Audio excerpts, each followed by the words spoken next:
జీవాన్నిచ్చే నది కోసం జీవితాలను నాశనం చేస్తున్నారు.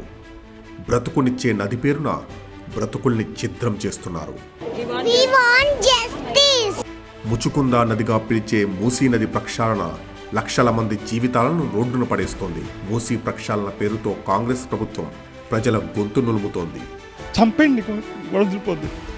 మూసీకి ఉన్న అతిపెద్ద సమస్య కాలుష్యం. ఆ కాలుష్యాన్ని నియంత్రించడానికి బీఆర్ఎస్ ప్రభుత్వం అధికారంలో ఉన్నప్పుడు మూసీ ప్రక్షాళనలో భాగంగా నదీ జలాలను శుద్ధి చేయడానికి 4,000 కోట్లతో 32 మురుగునీరు శుద్ధి ప్లాంట్లను మొదలుపెట్టింది. పారిశ్రామిక వ్యర్థాలను మూసీలోకి వదలకుండా నిబంధనలను తీసుకొచ్చింది. కానీ పాలన తెలియని కాంగ్రెస్ అధికారంలోకి రాగానే అసలు సమస్య పక్కకు పోయింది. మూసీ ప్రక్షాళన ప్రాజెక్టు దోచుకొని దాచుకోవటానికి వేదికైంది. వాటర్ మేనేజ్మెంట్ విధానాలు గాల్లో కలిసిపోయాయి. 50,000 కోట్ల ప్రాజెక్ట్ అని చెప్పి 70,000 కోట్లకు పెంచి with a project cost of rupees 70,000 crores 6 నెలల్లో 150,000 కోట్లకు తీసుకెళ్లింది. ఎవరి కోసం?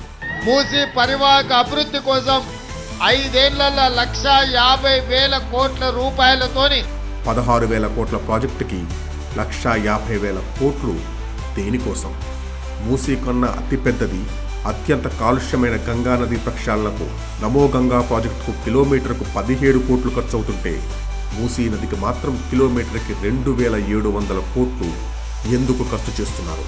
ఇక్కడే పుట్టి ఇక్కడే పెరిగి దశాబ్దాలుగా నివాసం ఉంటున్న వాళ్ళని ఏ పాలసీ లేకుండా జీవితాంతం కష్టపడి కట్టుకున్న ఇళ్లను నేలమట్టం చేసి కాంగ్రెస్ పార్టీ ఎలక్షన్ ఫండ్ కోసం జరుగుతున్న ఈ దారుణాన్ని తెలంగాణ గుర్తుపెట్టుకుంటుంది. ఉత్తరప్రదేశ్లో బుల్డోజర్ల మీద గొంతు చించుకునే రాహుల్ గాంధీ తెలంగాణలో తెగబడ్డ బుల్డోజర్ల మీద నోరు మెదపడేంటి? పేదల జీవితాలు రోడ్డున పడుతున్న రాహుల్ గాంధీ పలకడేంటి?